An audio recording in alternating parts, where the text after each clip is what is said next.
Di sini saya dan teman saya akan menjelaskan tentang manajemen pemasaran.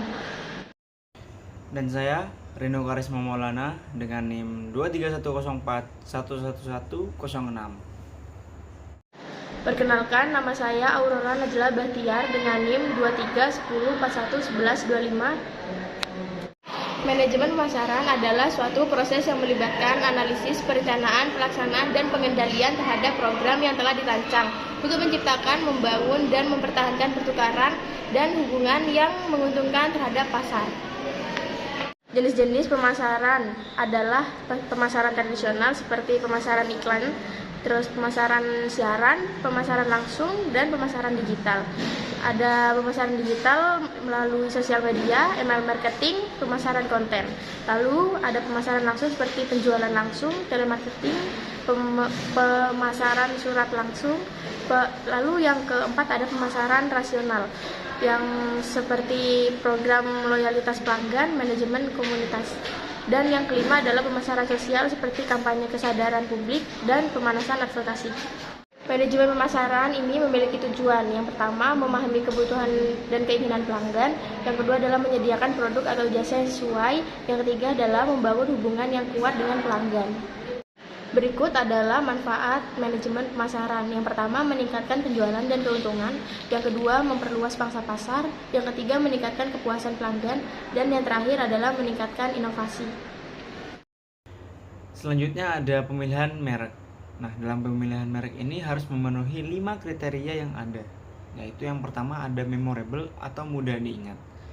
Nah, memorable ini jika kita memiliki suatu produk dengan brand tertentu, nah brand tertentu itu namanya harus kita tanamkan di pikiran customer agar customer dapat mengingat brand kita.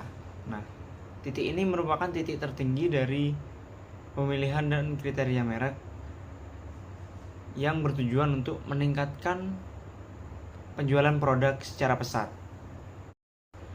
Nah, yang kedua adalah meaningful. Meaningful ini berarti dapat diartikan atau memiliki arti dari nama tersebut. Biasanya, arti ini memiliki sifat persuasif atau mengajak customer agar customer dapat membeli produk kita. Nah, tujuannya juga dapat meningkatkan penjualan produk secara pesat. Nah, informasi yang terdapat di meaningful ini biasanya informasi spesifik mengenai spesifikasi tentang produk yang akan kita jual. Nah, yang ketiga yaitu transferability, yaitu dapat ditransferkan. Nah, tujuannya yaitu agar produk kita itu dapat mendapatkan pasar baru sehingga pasar kita yang awalnya hanya di lingkup kecil dapat menjadi di lingkungan yang besar.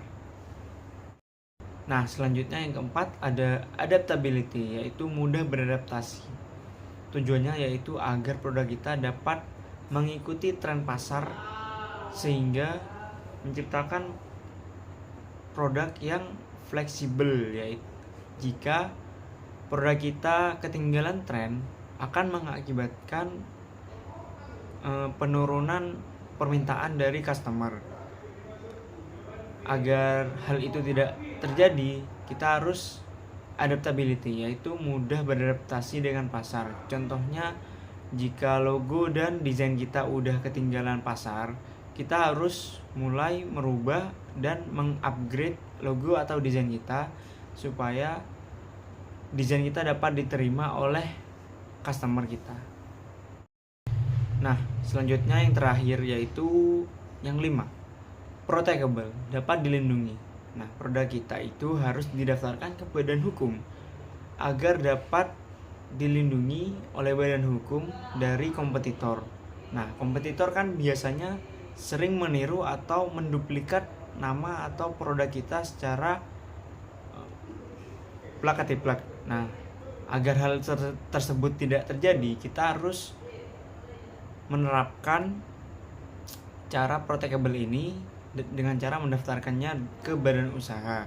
Nah, dengan hal tersebut terjadi, produk kita tidak dapat diganggu oleh para pesaing kita dan memiliki hak cipta tersendiri.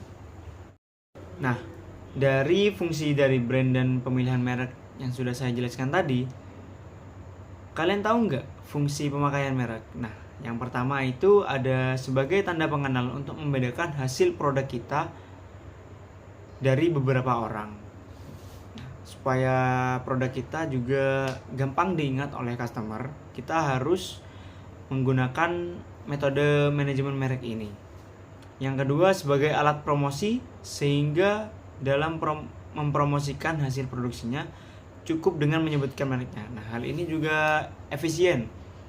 Jika kita ingin memasarkan produk kita, kita hanya perlu menyebutkan nama dari brand kita agar customer langsung tahu jika produk kita terkenal dan memiliki keunggulan tertentu.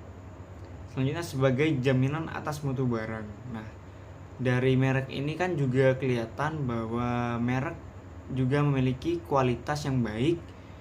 Nah, dari kualitas yang baik itu customer dapat percaya bahwa merek kita itu memiliki keunggulan, sehingga itu menjadi jaminan bagi customer agar dapat membeli produk kita. Yang terakhir, sebagai petunjuk asal barang atau jasa yang dihasilkan. Nah, di sini maksudnya Nah, selanjutnya yaitu ada fungsi dari brand. Yang pertama adalah identitas merek. Nah, tujuan dari identitas merek ini adalah agar produk kita dapat memiliki nama di customer kita dan dapat tertanam di pikiran customer kita. Misalnya kita sedang menjalankan jasa laundry. Nah, kita harus memberikan identitas agar laundry kita menjadi pembeda di antara laundry lainnya. Nah, hal ini berkesinambungan dengan poin nomor 2, yaitu kepercayaan. Jika kita mau memberikan layanan yang baik kepada customer kita, maka customer kita akan percaya akan kemampuan yang telah kita lakukan, sehingga customer tersebut akan royal atau setia kepada jasa yang kita lakukan. Selanjutnya ada desain. Desain ini bertujuan agar dapat menarik perhatian customer secara menyeluruh. Nah, kita harus kreatif dalam mendesain manajemen merek kita agar manajemen juga tertarik dengan produk yang kita pasarkan. Selanjutnya ada nilai. Nah, nilai ini kita harus memberikan nilai kepada produk yang kita buat agar produk kita dapat dipasarkan secara menyeluruh. Yang kelima, strategi produsen. Nah, strategi produsen. Produsen harus membuat strategi yang baik dan benar secara bertahap agar produk kita dapat laku di pasaran. Selanjutnya yang keenam yaitu logo. Nah, logo ini melambangkan bahwa produk kita memiliki rasa profesional. Jika produk kita memiliki logo, nah logo itu kan juga menjadi pembeda bagi produk kita dan produk lainnya.